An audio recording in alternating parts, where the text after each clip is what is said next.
Hi friends, இது Sunday காலையில. இங்க இருக்கிற பிள்ளையார் கோயில் காலையில கும்பாபிஷேகம்னு சொல்லியிருந்தாரு. அதுவும் டைம் 9 மணிக்குன்னு சொல்லிட்டாரு. முன்னாடியே தெரிஞ்சதுனால நான் ஒரு 8 மணிக்கெல்லாம் போயிருப்போம். நாங்க 9 மணிக்கு போயிருந்தோம். 8 மணிக்கெல்லாம் தண்ணியெல்லாம் ஊத்திட்டாங்களாம். அதுக்கப்புறம் தண்ணி ஒரு பசங்க சின்ன பசங்க கிட்ட தண்ணி வாங்கி தலையில தெளிச்சுட்டு, சரி யாகம் நடத்துனாங்க இல்லையா? அதெல்லாம் போய் பார்த்துட்டு வரலான்னு பார்த்துட்டு, அதுக்கப்புறம் தீப தூபாராதனை காமிச்சாங்க பிள்ளையாருக்கு. அங்கேயுமே சாமிலாம் கும்பிட்டுட்டு பிரசாதம் குடுத்தாங்க. அதையுமே வாங்கிட்டு வந்திருந்தோம். இவர் டைம் சொல்லியிருந்தாரு. அது கொஞ்சம் சீக்கிரமா சொல்லியிருந்தாலும் பரவால்ல. லேட்டா சொன்னதால லேட்டா போயிட்டு மழையில அதுக்கப்புறம் வீட்டுக்கு வந்தாச்சு.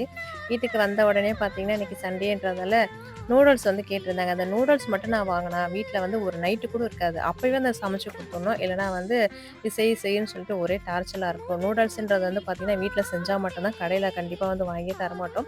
அதனால எப்பயாச்சும் ஒரு வாட்டி தான் செஞ்சு தரமே அப்படின்னு சொல்லிட்டு செஞ்சு குடுத்துருந்தேன். இன்னைக்கு பீன்ஸ், கேரட்லாம் கொஞ்சம் அதிகமா போட்டு செஞ்சு குடுத்துருந்தேன். கூடவே முட்டை ஊத்தி செஞ்சு குடுமான்னு சொல்லியிருந்தாங்களா, முட்டை ஊத்தி செஞ்சு குடுத்தோனே ரொம்பவே சூப்பரா இருந்தது. பசங்க நல்லா இருக்குன்னு சொல்லிட்டு சாப்பிட்டுருந்தாங்க. எனக்குமே ரொம்ப பிடிச்சிருந்தது.